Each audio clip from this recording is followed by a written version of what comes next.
আমার বর্তমানে বয়স চলে 36-37। তো আজ থেকে 37 বছর আগে আমি কি ছিলাম? আমার অস্তিত্বই ছিল না, আমার কোনো নাম ছিল না, আমার কোনো গ্রাম ছিল না, আমার কোনো অ্যাড্রেস ছিল না, আমার কোনো পরিচিতি ছিল না।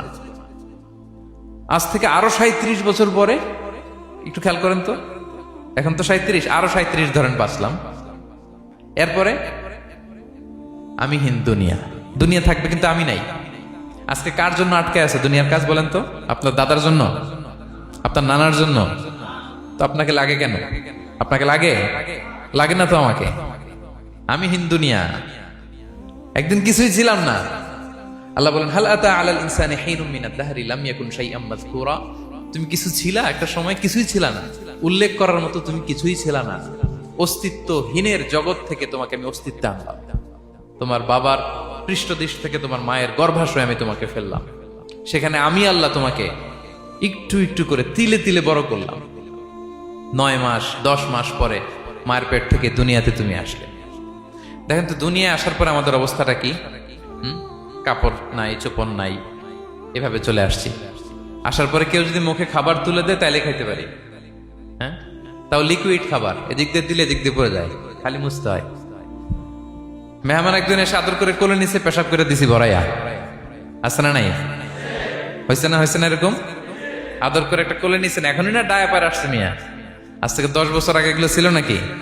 প্যাম্পাস ডায়াপার ছিল, এই কাঁথা টাতা নিয়ে কোলে নেওয়া লাগতো, এরপরে দিছে ওদিক দিয়ে জামা টামা ভিজে শেষ। ইভেন রাসূল সাল্লাল্লাহু আলাইহি ওয়াসাল্লামের কোলে এরকম বাচ্চারা পেশাব করে দিছে, এরকম হাদিস আছে। আদর করে মায়েরা বাবারা আসলেই তো তার বাচ্চাকে রাসূল সাল্লাল্লাহু আলাইহি ওয়াসাল্লাম কোলে দিতেন, পেশাব করে দিতেন। তো কার কোলে উঠছে এটাও জানি না, পেশাব করে ভরাই দিচ্ছে। পেশাব পায়খানা করে সয়লাভ। লিকুইড দিলে খেতে পারি, শক্ত কিছু খেতে পারি না। এই তো আমি, এই তো আমার ক্ষমতা। একজন যে বললেন ক্ষমতার অহংকার, এই তো ক্ষমতাটা তো এতটুকু। এরপরে যখন জোয়ান হয়েছে, এখন তো জোয়ান, এখানে একটা ভূমিকম্প হইলে কি অবস্থা হবে বলেন তো জোয়ানদের? হ্যাঁ, কাঁপতে কাঁপতে সব শেষ। একটা ভূমিকম্প, একটা তুফান হলে ওটার বিরুদ্ধে দাঁড়াতে পারি না। একটা তুফান, রাস্তায় টায়ার পাংচার হলে লাফ দিয়ে উঠি। ক্ষমতা আমার নাকি ক্ষমতার অহংকার? কি দুর্বল আমরা, হ্যাঁ? কুকুর আমাদেরকে কামড় দিলে আমরা কুকুরের কামড়ও দিতে পারি না, ঠিক কিনা? মশা যে কামড়া, এটা ধরতে না পারলে কিছু করতে পারি? কামড় মাইরা দিছে দৌড়। বল্লা পোকা এটা যদি কামড় দিয়ে দৌড় দিয়ে কিছু করতে পারেন? তো কিসের ক্ষমতা আপনার? এরপর আবার যদি 70-80 বছর হায়াত পাই, আবার আগের মতো যেখানে বসি ওইখানেই ডাইরেক্ট, আছে না নাই? বয়স যখন 80 হয়ে যায় আর থাকে শরীরের কন্ট্রোল, আবার যেখানে বসে ওইখানেই পেশাব পায়খানা। খাবার দিলে খাইতে পারি, পিঠটা বাঁকা হয়ে কুজু হয়ে গেছে, এর নাকি আবার অহংকার সাজে? অহংকার সাজে? অহংকার সাজে একজনের, আওয়াজ করে বলতে হবে তিনি কে? 3 নম্বরে, অহংকার দাম্ভিককে আল্লাহ পছন্দ করেন না। প্রিয় ভাইরা, আল্লাহ বলেন কারুনের ঘটনাকে আল্লাহ এখানে এনেছেন। আল্লাহ বলেন, ইন্না কারুনা কানা মিন কওমি মূসা। কারুন ছিল মুসা আলাইহিস সালামের কওমের লোক, মুসা আলাইহিস সালামের কাজিন ছিল মূলত। কারুন নামে একজন সম্পদশালী ছিল। মিশরের রাজধানী কায়রো থেকে 100 কিলো দূরে ফাইয়ুম নামে একটা জেলা আছে, ওখানে তার বাড়ি ঘর। আমি দেখে এসেছি, কয়েকবার গিয়েছে। তো ফাবাগা আলাইহিম, সে মানুষের উপর চড়াও হলো। ওয়া আতাইনাহু মিনাল কুনুজি মা ইন্না মাফাতিহাহু লাতানু বিল উসবাতি উলিল কুওয়া। আল্লাহ বলেন, এই কারণকে আমি এত সম্পদ দিয়েছি, এত বেশি ছিল তার সম্পদ, সম্পদগুলো যে সে আলমারির ভিতরে রাখতো, ওই আলমারির যে চাবি হইতো, এই চাবিগুলোরে ওজন করার জন্য, কাঁধে নেওয়ার জন্য 10 জন পেশি শক্তি পুরুষ লাগতো। আলমারি রাখার জন্য না, কি রাখার জন্য? আলমারি ভর্তি যে সোনা দানা গহনা, ওইটার যে চাবি, ওই চাবিগুলা বহন করতে একদল পেশি পুরুষ লাগতো, এত সম্পদ। তো তাকে এলাকার লোকেরা বলেছিল, খলালাহু কওমুহু লা তাফরাহ, হে কারণ তুমি গর্ব করো না। কারণ তাকে বলছিল মুসা আলাইহিস সালাম যাকাত দাও। সে বলতেছে, আমি যাকাত দিব কেন? এই সম্পদ তো আমার। ইন্নামা উতিতুহু আলা ইলমিন ইনদি, আমি আমার বুদ্ধি খাটায় এই সম্পদ কামাইছি, আমার সম্পদ আমি খাবো, আমি যাকাত দিব কেন? আল্লাহ বলেন, ইন্নাল্লাহা লা ইউহিব্বুল ফারিহিন। কারণ তুমি অহংকার করলে আমি আল্লাহ অহংকারকে বরদাস্ত করি না, অহংকারীদেরকে আমি আল্লাহ পছন্দ করি না। আমি অহংকারকে পছন্দ করি না, অহংকারকে আল্লাহ তাআলা পছন্দ করেন না। কি হয়েছিল কারণের নসিবে? আল্লাহ বলেন ফাখাসাফনা বিহি ওয়া বিদারিহিল আরদ ফামা কানা লাহু মিন ফিআতি ইয়ানসুরুনাহু মিন দুনিল্লাহ ওয়া মা কানা মিনাল মুনতাসিরিন। আল্লাহ বলেন সে যখন অহংকার দেখালো, আমি কারুনকে আর কারুনের সব সম্পদ মাটির ভেতরে দাবিয়ে দিলাম, মুহূর্তেই দাবিয়ে দিলাম। সহিহ বুখারীতে এসেছে ইয়াতাজালজালু ফিল আরদ, প্রতিদিন 1 বিঘত করে কারুন জমিনের ভিতরে যেতেই থাকবে, যেতেই থাকবে, যেতেই থাকবে কিয়ামতের আগ পর্যন্ত। আল্লাহু আকবার। কারণ অহংকার করেছিল। আল্লাহ বলে আমি অহংকারীদের পছন্দ করি না। সূরা লোকমানে আল্লাহ বললেন ওয়ালা তুসাঈর খাদ্দাকা লিন্নাস, মানুষ থেকে মুখ ফিরিও না। ওয়ালা তামশি ফিল আরদা মারাহা, জমিনে অহংকার ভরে হেঁটো না। ইন্নাল্লাহা লা ইউহিব্বু কুল্লা মুখতালিন ফখুর, আল্লাহ তাআলা অহংকারীদেরকে, দাম্ভিকদেরকে পছন্দ করেন না। এই যে আমি বলছি যে 7 শ্রেণীর লোককে আল্লাহ পছন্দ করেন না, এটা আমার মন গড়া বানানো কথা। প্রতিটি কথার পেছনে কোরআনের যুক্তি আছে। কোরআনে আল্লাহ তাআলা বলছেন আল্লাহ অহংকারীদেরকে পছন্দ করেন না। ইংরেজিতে কি বলে? ইগো আছে আমাদের, হ্যাঁ ইগো, এটারে ছেড়ে ফেলতে হবে, অহংকার করা যাবে না। আমার প্রিয় ভাইয়েরা একটু মনোযোগী হন, এই আয়াতের তাফসীরটা একটু সংক্ষেপে বুঝিয়ে দেই। আল্লাহ তাআলা বলছেন ইন্নাল্লাহা লা ইউহিব্বু কুল্লা মুখতালিন ফখুর, আল্লাহ কোন মুখতাল আর ফাখুরকে পছন্দ করেন না। মুখতাল আর ফাখুর মানে কি? মুখতাল মানে যে অহংকার করে মনে মনে।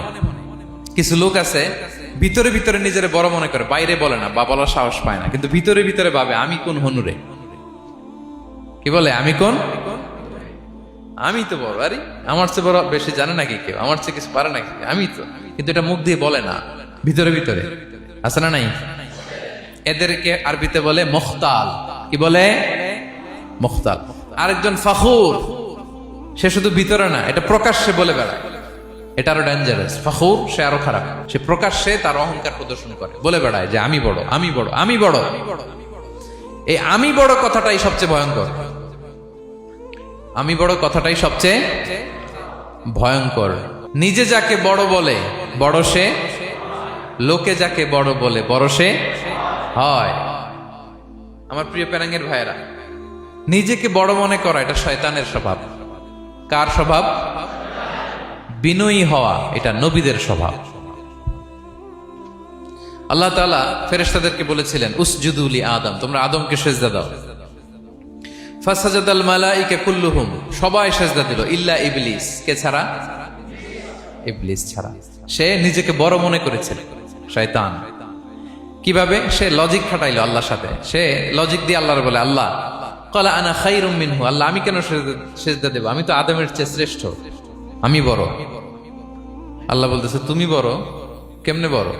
শয়তান বলে খালাকতানি মিন নার, আপনি আমারে বানাইছেন কি দিয়ে? আগুন দিয়ে। ওয়া খালাকতাহু মিন তিন, আর আদমকে বানিয়েছেন মাটি দিয়ে। কি দিয়ে?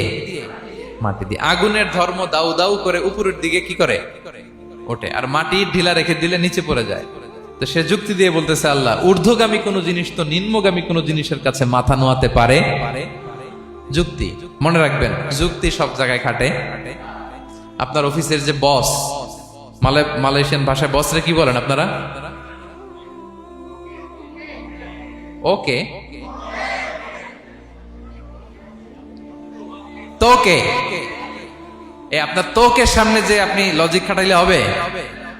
বস যেটা বলে ওইটাই ফাইনাল।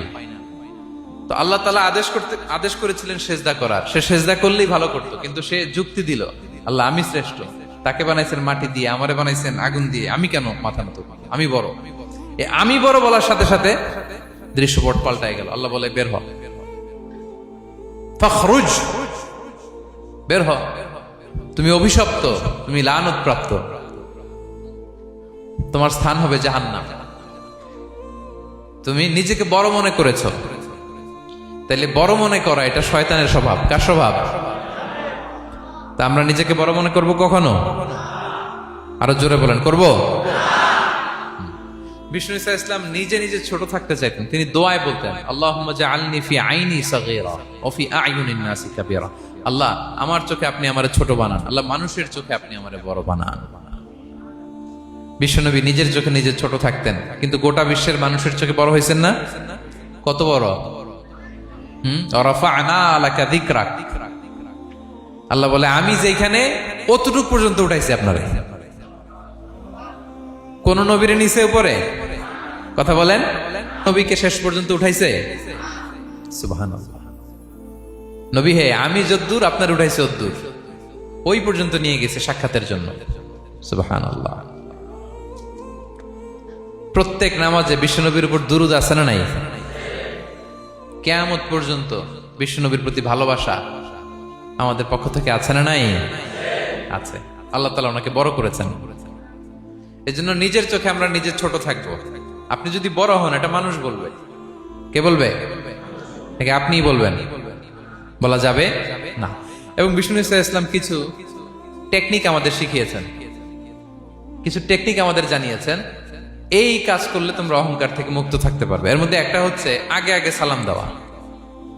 তিনি বলেন, আল বাদিউ বিসসালামি বারিউম মিনাল কিবর, যে আগে আগে সালাম দেয় তার হৃদয় থেকে আল্লাহ অহংকার তুলে নেয়।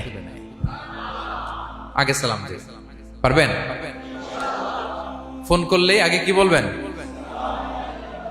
বাসায় ঢুকেই আগে কি বলবেন? স্ত্রীকে আগে সালাম দিবেন, বন্ধুকে আগে সালাম দিবেন, বাসার কাজের লোকটাকে আগে সালাম দিবেন, আপনার ড্রাইভারকে আগে সালাম দিবেন, বাসার দারোয়ানটারে আগে সালাম দিবেন।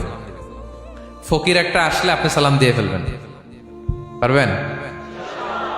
হৃদয় থেকে অহংকার ফেলে দিবে কে? আগে আগে আমরা সালাম দিব। এবং তার চেয়ে ভয়ঙ্কর কথা হচ্ছে বিষ্ণু ইসলাম বলেন যে লা ইয়াদখুলুল জান্নাতা মান কানা ফি কলবিহি মিসকালু হাববাতি খারদাল মিন কিবর, যার হৃদয়ে সরিষার দানা পরিমাণ অহংকার থাকে, ওই ব্যক্তি কশিনকালেও আল্লাহর জান্নাতে প্রবেশ করার সুযোগ পাবে না। কশিনকালেও পাবে না। এর কারণ অহংকার আল্লাহর চাদর। অহংকার কার চাদর? আল কিবরিয়া রিদাই ওয়াল আযামাতু ইজারি। আল্লাহ বলে অহংকার আমার চাদর, বড়ত্ব আমার লুঙ্গি। যে এগুলো ধরে টান দেয় তারে আমি জাহান্নামে নিক্ষেপ করব। ফালা উবালি, আই ডোন্ট কেয়ার। আমি ওদিকে কেয়ার করি না, আমি তারে জাহান্নামে ফেলবো। সো অহংকার আমাদের সাজে না। আমি শুরুতেই তো বললাম, আমাদের লাইফ সার্কেলটা একটু দেখাইলাম না যে ছিলাম কই? অস্তিত্বহীন থেকে দয়া করে মায়া করে তিনি আমাকে অস্তিত্বে এনেছেন। কত ছোট্ট, কত ক্ষুদ্র, কত নগণ্য, কত দুর্বল ছিলাম আমরা। আবার যৌবনের একটা পিরিয়ড কাটিয়ে, যৌবনের সময় তো কতটা দুর্বলতা বললাম, আবার সে দুর্বল, মানে দুর্বল থেকে দুর্বল। এই হচ্ছে আমাদের লাইফ স্টোরি, লাইফ হিস্ট্রি। তাহলে অহংকার আমাদের সাজে। অহংকার তার সাজে যার কোনো ক্ষয় নাই, যার কোনো লয় নাই, যার কোনো অভাব নাই। হ্যাঁ, গোটা বিশ্ব তার মুখাপেক্ষী, তিনি কারো মুখাপেক্ষী না, ঠিক কিনা? গোটা বিশ্ব তার কাছে ঠেকা, তিনি কারো কাছে ঠেকা না, ঠিক কিনা? গোটা বিশ্ব তাদের সার্ভাইভালের জন্য তার প্রতি মুখ থুবড়ে পড়ে থাকে, তিনি কারোর জন্য বসে থাকা লাগে। অহংকার সাজে তার। আর এই আল্লাহর অহংকারের চাদর ধরে যে টান দেয়, আল্লাহ বলে ওরা আমি জাহান্নামে ফেলবো, আর তাদেরকে আমি পছন্দ করি না। আল্লাহ তাআলা অহংকারীদেরকে পছন্দ করেন না। তাহলে অহংকারকেও আমরা না বলে দিব, নো বলবো। নো, আওয়াজ করে বলেন নো। শুধু মুখে মুখে নো নাকি অন্তর থেকে? এই তো আজকের দেওয়ান কুলিয়ার বাইরে ফেলে দিছে আমরা অহংকার। কি বলেন পেনাঙ্গের ভাইরা? আর অহংকার করব? আপনি বিনয়ী হন। মান তাওয়াদা তারাফা। বিষ্ণু বলেন যে নিচু হয় আল্লাহ ওর টাইনা উঁচু করে। আপনি বিনয়ী হবেন, আল্লাহ তার উঁচু করবে। আর আপনি উঠতে চাবেন, এক থাপ্পড় মেরে জমিনে আল্লাহ মিশাই দিবে। এজন্য বড়ত্ব, দাম্ভিকতা এটা আল্লাহর পোশাক। আমরা যেন তার পোশাক ধরে টান না দেই। এই পয়েন্টটা কি সবার কাছে ক্লিয়ার?